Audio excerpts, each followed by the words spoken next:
The Heroes of Olympus, The Son of Neptune, by Rick Riordan. Chapter 1, Percy. The snake-haired ladies were starting to annoy Percy. They should have died 3 days ago when he dropped a crate of bowling balls on them at the Napa bargain mart. They should have died 2 days ago when he ran over them with a police car and Martinez. They definitely should have died this morning when he cut off their heads in Tipton Park. No matter how many times Percy killed them and watched them crumble to powder, they just kept reforming like large evil death bunnies. He couldn't even seem to outrun them. He reached the top of the hill and caught his breath. How long since he'd last killed them? Maybe 2 hours. They never seemed to stay dead longer than that. The past few days, he hardly stepped. He had eaten whatever could scrounge, vending machine, gummy bears, stale bagels, even a Jack in the Crack burrito, which was a new personal low. His clothes were torn, burned, and splattered with monster slime. He'd only survived this long because the 2 snake-haired ladies, Gorgons, they called themselves, couldn't seem to kill him either. Their claws couldn't cut his skin. Their teeth broke whenever they tried to bite him.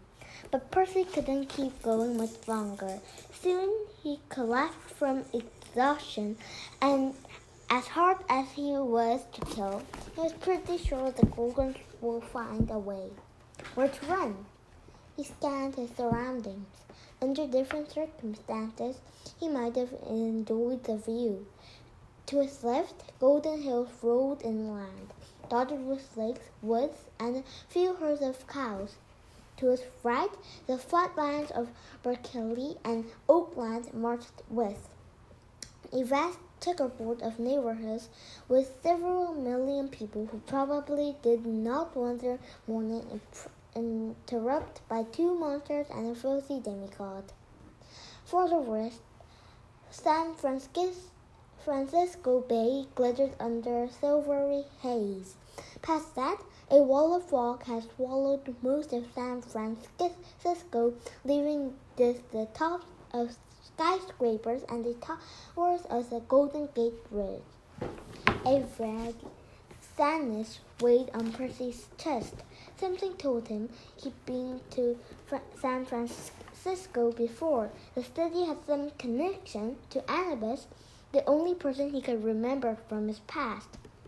His memory of her was frustratingly dim. The wolf had promised he would see her again and regain his memory if he succeeded in his journey. Should he try to cross the bay? It was tempting. He could feel the power of the ocean just over the horizon. Water always revived him. Salt water was the best. He discovered that 2 days ago, when he had strangled a sea monster in the Carquinez Strait. If he could reach the bay, he might be able to make a last stand. Maybe he could even drown the Gorgons. But the shore was at least 2 miles away. He'd have to cross an entire city. He hesitated for another reason. The she-wolf, Luba, had taught him to sharpen his senses, to trust the instincts that had been guiding him south. His sewing matter was tingling like crazy now. The end of his journey was close, almost right under his feet. But how could that be? There was nothing on the hilltop. The wind changed. Percy caught the sour scent of reptile. 100 yards down the slope, something whistled through the woods, snapping branches, crunching leaves, hissing. Organs. For the millionth time, Percy wished their noses weren't so good. They had always said they could smell him because he was a demigod, the half-blood son of some old Roman god. Percy had tried rolling mud, splashing through creeks, even keeping air freshener snakes in his pocket so he'd have that new car smell, but apparently demigod's stink was hard to mask. He scrambled to the west side of the summit. It was too steep to descend. The slope plummeted 80 feet straight to the roof of an apartment complex built into the hillside. 50 feet below that, a highway emerged from the hill's base and wound its way toward Berkeley. Great! No other way off the hill. He managed to get himself cornered. He stared at the stream of cars flowing west toward San Francisco and wished he were on one of them. Then he realized the highway must cut through the hills. There must be a tunnel right under his feet. His internal radar went nuts. He was in the right place just too high up. He had to check out that tunnel. He needed a way down to the highway fast. He slung off his backpack. He managed to grab a lot of supplies at the Napa Bargain Mart: a portable GPS, duct tape, lighter, super glue, water bottle, camping rope, a comfy panda pillow pet as seen on TV, and a Swiss Army knife. Pretty much every tool a modern demigod would want. But he had nothing that would serve as a parachute or sled. That left him two options: jump 80 feet to his death or stand and fight. Both options sounded pretty bad. He cursed and pulled his pen from his pocket. The pen didn't look like much, but just a regular cheap ballpoint. But when Percy uncapped it, it grew into a glowing bronze sword. The blade balanced perfectly. The leather grip fit his hand like it had been custom designed for him. Etched along the guard was an ancient Greek word Percy somehow understood: Ankylosaurus, riptide. He'd woken up with the sword his first night at the wolf house 2 months ago. More? He'd lost track. He found himself in the courtyard of a burned-out mansion in the middle of the woods, wearing shorts, an orange t-shirt, and a leather necklace with a bunch of strange clay beads. Riptide had been in his hat, but Percy had no idea he'd gotten there, and only the wildest idea who it was. He'd been barefoot, freezing, and confused, and then the wolves came. Right next to him, a familiar voice jolted him back to the present. "There you are!" Percy stumbled away from the Gorgon, almost falling out off the edge of the hill. It was the smiley one, Beano.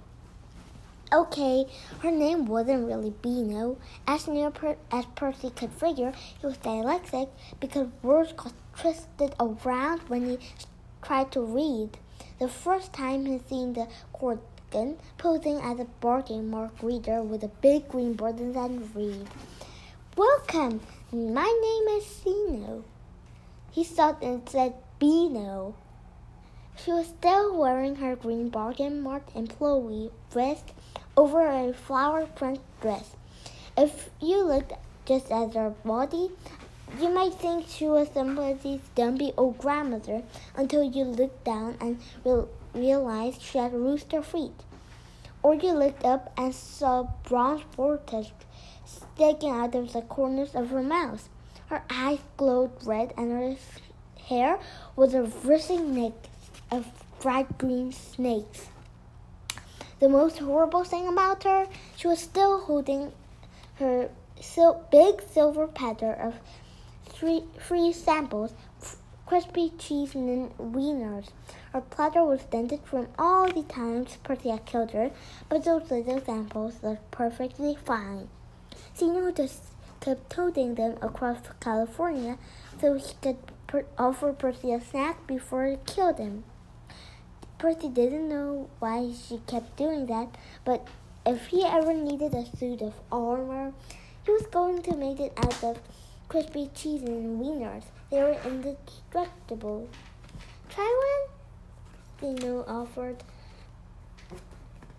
Percy finished her off with his sword. Where's your sister? Oh, put the sword away. Xenu tried to. She knows by now that even celestial brands can kill it for long. Have a cheese and wiener. They're on sale this week and help to kill you on an empty stomach. Xenu! The second gold gun appeared on Percy's right and so fast he didn't have time to react. Fortunately, she was too busy glaring at her sister to pay much attention. I told you to sneak up on him and kill him. Xenu's smile wavered. But Uriel, she said the name to which rhymed with Muriel. Can they give him a sample first? No, you imbecile. Uriel turned toward Percy and bared her fangs. Except for her hair was a nest of coarse snakes instead of green vipers. She looked exactly like her sister. Her marked vest, her flowery dress, even her texts were decorated with 50% off stickers. Her name badge read, "Hello, my name is Di Demigoskin.